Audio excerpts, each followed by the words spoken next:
날개라고 하는 작품으로 유명한 소설가 이상 선생의 글 가운데 권태라고 하는 작품이 있죠. 그 작품을 읽어보면 이런 흥미로운 대목이 나옵니다. 좀 길기는 하지만 한 부분을 인용해 보겠습니다. 어서 차라리 어두워버리기나 했으면 좋겠는데 벽천의 여름날은 지리에서 죽겠을 만치 길다. 동해 팔봉산 곡선은 왜 저리도 굴곡 없이 단조로운고. 서를 보아도 벌판, 남을 보아도 벌판, 북을 보아도 벌판. 아, 이 벌판은 어쩌라고 이렇게 한이 없이 늘어 놓였을꼬. 어쩌자고 저렇게까지 똑같이 초록색 하나로 되어 먹었노. 농가가 가운데 길 하나를 두고 좌우로 한 10여 호씩 있다. 휘청거린 소나무 기둥, 흙을 주물러 바른 벽, 강낭대로 둘러싼 울타리, 울타리를 덮은 호박 넝쿨, 모두가 크게 그것같이 똑같다. 어제 보았던 대싸리 나무, 오늘도 보는 김서방, 내일도 보아야 할 흰둥이 검둥이. 방에 돌아와 나는 나를 살펴본다. 모든 것에서 절연된 지금의 내 생활, 자살의 단서조차를 찾을 길이 없는 지금의 내 생활은 과연 권태의 그것이다. 불나비가 달려들어 불을 끈다. 불나비는 죽었든지 화상을 입었으리라. 그러나 불나비라는 놈은 사는 방법을 아는 놈이다. 불을 보면 뛰어들 줄도 알고 평상의 불을 초조히 찾아다닐 줄도 아는 정열의 생물이니 말이다. 그러나 여기 어디 불을 찾으려는 열정이 있으며 뛰어들 불이 있느냐? 없다. 나에게는 아무것도 없고 아무것도 없는 내 눈에는 아무것도 보이지 않는다. 암흑은 암흑인 이상 이 방 좁은 것이나 우주에 꽉 찬 것이나 분량상 차이가 없으리라. 나는 이 대소 없는 암흑 가운데 누워서 숨 쉴 것도 어루만질 것도 또 욕심나는 것도 아무것도 없다. 나는 어디까지 가야 끝이 날지 모르는 내일, 그것이 또 창밖에 등대하고 있는 것을 느끼면서 오들오들 떨고 있을 뿐이다. 여러분 어떠세요? 공감이 좀 되세요? 이 소설에서 이상 선생은 무의미한 생활의 반복에서 오는 권태의 그 안타까움을 호소하고 있습니다. 차라리 불나비가 되어 불 속에 뛰어들어 타 죽더라도 그런 정열이 부럽기만 합니다. 여러분은 어떠세요? 공감이 되십니까? 나도 저 불나비처럼 타버릴지언정 불을 찾아 날아드는 그 열정이 부러우십니까? 우리 현대인들의 삶의 특징 가운데 하나가 바로 영혼의 침체입니다. 권태입니다. 삶에 활력이 없고 기쁨이 없습니다. 무기력합니다. 신앙인이라고 하지만 신앙의 기쁨이 사라진 지 오래입니다. 내일에 대한 기대가 사라져버렸습니다. 저마다 고독을 느끼고 마음의 상처를 가지고 살아갈 뿐입니다. 풍요로운 삶 가운데 우리의 영혼은 시들시들 말라가고만 있습니다. 한순간에 삶의 활력이 사라지고 권태와 침체에 빠져 아무런 진전도 발전도 없이 살아가기가 십상입니다. 여러분 어떠세요? 그런 상태에서 오늘 주일 교회에 나오지 않았습니까? 우리의 신앙생활도 마찬가지죠. 어느 한순간 나도 모르는 사이에 우리의 신앙이 냉랭해져 버릴 수가 있습니다. 구원이 취소된 것은 아니지만 구원의 기쁨을 잃어버릴 수 있습니다. 확신도 없어지고 행복도 잃어버리고 평안도 잃어버릴 수가 있습니다. 하나님과의 친밀함을 잃고 영혼이 메말라 버리고 공허함과 내면의 건조함을 느낄 때가 있습니다. 특별히 영적인 침체 현상 가운데 하나는 신앙생활이 무미건조한 습관에 빠져버리는 것입니다. 교회 갈 시간이 되었으니까 교회에 갑니다. 기도를 할 시간이 되었으니까 그냥 머리 숙여 눈 감고 기도하는 것뿐입니다. 가슴속에 아무런 느낌도 없이 예배 시간마다 그냥 찬송을 따라 부릅니다. 어떤 감동도 없이 그냥 입을 벌려 노래할 뿐입니다. 소위 말하는 영적인 스파크가 내게 일어나지 않습니다. 여러분 어떠세요? 그러나 생각해보면 우리가 늘 그랬던 것만은 아니죠. 오늘 요한계시록 본문에 나오는 에베소 교회 교인들처럼 여러분들도 한때는 참 열심이지 않았습니까? 수고도 많이 하셨죠. 어려운 일들도 잘 견뎌내지 않았습니까? 그리스도인다운 의협심과 의리도 있었습니다. 믿음을 위해 고난도 감내하고 결코 어떤 상황에서도 낙심하거나 좌절하지 않았던 그런 때가 다 있었을 것입니다. 그런 내 신앙생활의 글로리어스 데이스, 영광스러웠던 시간들이 분명히 있었던 것을 우리는 기억하고 있습니다. 그런데 어느 날부턴가 영적인 침체와 매너리즘에 빠져버렸어요. 권태기에 들어가 버리고 말았습니다. 신앙생활의 무미건조한 관습에 빠지고 소위 영적인 사막의 광야에 들어가게 된 것입니다.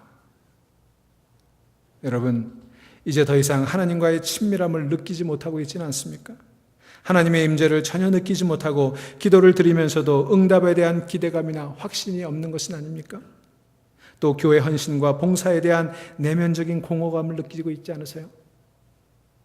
만일 여러분이 이런 영적인 상태에 놓여 있다면 어떻게 해야 될까요? 어떻게 하면 이런 영적인 침체, 영적인 권태에서 벗어날 수가 있을까요?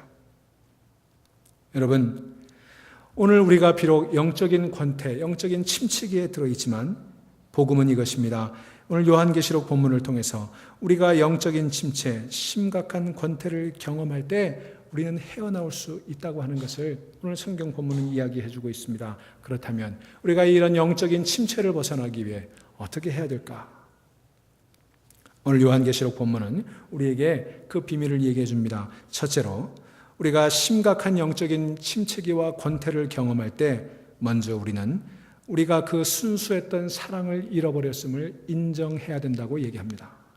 4절 말씀 보니까 그러나 너를 책망할 것이 있나니 너의 처음 사랑을 버렸느니라 얘기합니다. 여러분, 환자가요, 병이 낫기 위해서 해야 될 일이 무엇입니까? 첫 번째는 내가 병든 것을 인정해야 돼요. 여러분이 오늘 영적인 침체를 겪고 있는 것을 부인하지 마시기 바랍니다. 현실로 인정하세요. 하나님과의 친밀한 관계가 사라졌음을 인정해야 됩니다. 내가 지난 날에는 하나님과 참 가까웠는데 친밀함이 있었는데 그런데 언제부턴가 하나님으로부터 멀어지고 그 친밀함이 사라지고 교회로부터 멀어지고 있음을 여러분 인정하시기 바랍니다. 나는 지금 영적으로 매우 피곤하고 외로워지고 있음을 인정하세요. 나는 지금 은혜의 변두리에 머물러고 있음을, 겉돌고 있음을 인정하세요. 영적인 생활에도 활력이 없음을 인정하세요. 여러분, 안 그런 척 하지 마세요. 신앙생활에서 가장 슬프고 불행한 일은요, 자신이 영적으로 병든 상태에 있다는 것을 알면서도 안 그런 척 하는 거예요. 이미 가슴이 차가워졌고 열정이 식었고 어떤 영적인 스파크도 인설하지 않습니다. 활력도 없고 감격도 없습니다. 비전도 없고 열망도 사라졌습니다. 그래서 봉사를 해도 그저 의무감으로만 할 뿐 기쁨이 없습니다. 그전처럼 앞장서 섬기려고 하지 않고 그저 이선에 머물러 있습니다. 스스로 조용히 지내는 신앙의 뒷자리로 물러선 거예요. 그게 마치 성숙한 신앙인 것처럼 착각하며 살아갑니다. 그러니 교회 일을 한다고 해도 마음 한구석에는 쓸쓸함만이 있을 뿐이에요. 사랑하는 여러분, 만일 여러분이 그런 상태에 있다면 그것은 분명히 영적인 침체를 겪고 있는 거예요. 인정해야 돼요. 주님을 향한 순수한 첫사랑을 잃어버린 것이고 믿음이 퇴보한 거예요. 여러분이 이 사실을 인정하지 않을수록 여러분은 결코 신앙생활의 기쁨과 행복을 회복하지 못할 것입니다. 영적으로 성장하지 못할 거예요. 그러니 여러분, 지금 여러분이 해야 될 일은 이런 영적인 디프레션을 인정하는 것입니다. 겸손하게 고백하세요. 주님, 저는 주님과의 첫사랑을 잃어버렸습니다. 주님과의 친밀함을 잃어버렸습니다. 믿음의 제2선으로 물러나 있습니다. 더 이상 기쁨도 없고 열정도 없습니다. 믿음의 정상에서 내려와 밑바닥에 주저앉아 있습니다.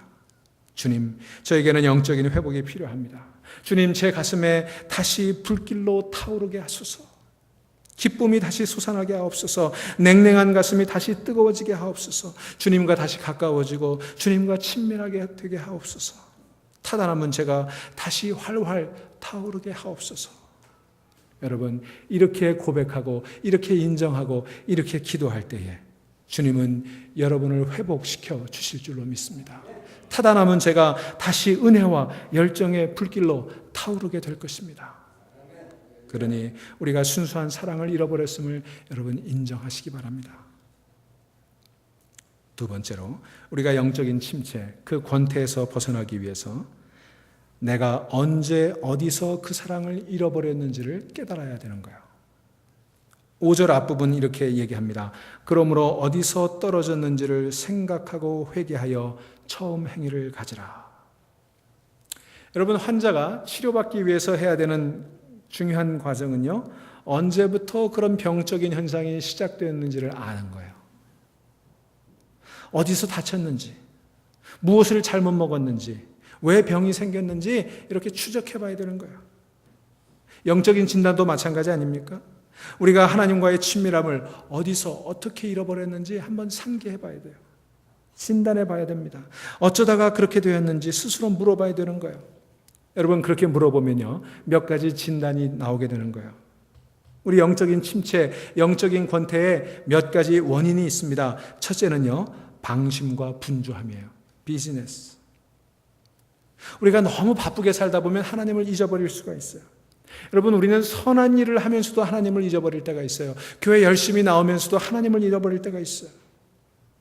하나님을 깊이 생각하는 시간을 갖지 않을수록 우리는 영적으로 메말라가게 되는 거예요. 바쁠수록 하나님께 초점을 맞추지 못하게 되는 것입니다. 여러분, 부부 사이에서도 마찬가지 아니에요? 부부가 너무 부지런하게 바쁘게 살다 보면요, 그러면 점점 멀어지는 거예요. 여러분, 그래서 바쁜 건 나쁜 게 될 수 있어요. 좋은 일을 하면서도 무작정 바쁘다 보면 그 좋은 일이 나쁜 일이 될 수도 있어요. 저희 아이가 한 번은 그러더라고요. 아빠는 나쁜 아빠는 아닌 것 같은데 바쁜 아빠래요. 여러분, 바쁜 건 나쁜 게 될 수 있어요.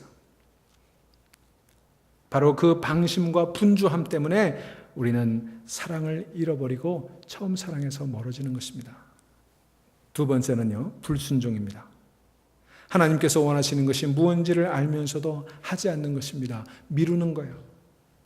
하나님께서 내게 무언가를 하도록 말씀하시는데 내가 그것을 무시하면 무시할수록 나는 점점 하나님께로부터 멀어지는 거예요. 여러분, 우리가 죄라는 걸 얘기할 때요, 영어로 두 가지를 얘기해요. 커미션과 어미션입니다. 커미션, 범하는 죄와 어미션, 불순종의 죄예요. 다시 말하면 하지 말아야 될 것을 하는 거 죄라는 거 우리가 잘 알죠. 그런데 여러분, 해야 할 일을 하지 않는 것도 죄라는 거 아세요? 범하는 죄만 있는 게 아니라 해야 될 것을 하지 않음으로써 어미션, 불순종의 죄가 있다는 거예요. 여러분이 아침에 여러분에게 묻습니다. 혹시 여러분들이 요즘 꾸물거리고 있는 일들이 무엇이 있습니까? 여러분들이 해야 되는 일들 가운데 아직도 하지 않고 있는 일들이 있습니까? 성경 공부도 참여하고 목장에도 참여하고 봉사하는 일에도 참여해야 되는 줄 알면서도 자꾸 미루고만 있지는 않습니까? 기도해야 되는 줄 알고 말씀을 읽고 묵상해야 되는 줄 알면서도 자꾸 미루고 있지는 않으세요? 여러분이 지금 미루고 있는 일 또 어떤 일들이 있습니까? 내가 누군가에게 찾아가서 그 사람에게 용서와 화해를 구해야 되는 것을 인정하면서도 자꾸 미루다가 그 관계가 점점 더 약화되는 것은 아닙니까? 여러분, 그러니 내일로 미루지 마십시오. 다음 주로 연기하지 마십시오. 내년에 하겠다고 말하지 마세요. 여러분, 우리에게는요, 자꾸 미루는 그런 버릇이 있어요. 그게 우리의 본성이에요. 출애굽기에 보면 모세가 이스라엘 백성들을 내보내 주도록 바로 왕에게 요청했을 때 바로 왕이 모세의 말을 듣지 않습니다. 그래서 모세가 이제 이집트에, 이 애굽에 재앙을 내리지요. 모세가 거기에 개구리 재앙을 내렸을 때 바로 왕은 그 득실득실하는 개구리를 견디지 못해서 모세를 불러서 이제 이스라엘 백성들을 떠나가게 그렇게 얘기를 합니다. 모세가 바로 왕에게 묻습니다. 언제 떠날까요? 그때 바로 왕이 뭐라고 얘기합니까? Tomorrow. 내일 떠나라는 겁니다. 여러분, 왜 지금 당장이 아닐까요? Right now. 지금 떠나보내면 될 것을 왜 내일로 미루는 거예요? 그래서 어떤 분이 이런 제목으로 설교를 한 적이 있어요. One more night with frogs. 개구리와 하룻밤 더. 그 개구리를 견디지 못하면서도 내일 보내주겠다는 거예요. 여러분, 이게 바로 왕만이 그런 게 아니라 우리 모두에게 그런 게 있어요. 오늘 당장 해야 되는 일, 지금 바로 해야 되는 일, 내일로 미루고 있습니다. 바로 그것 때문에 오늘 우리들의 영적인 상태가 메말라가는 거예요.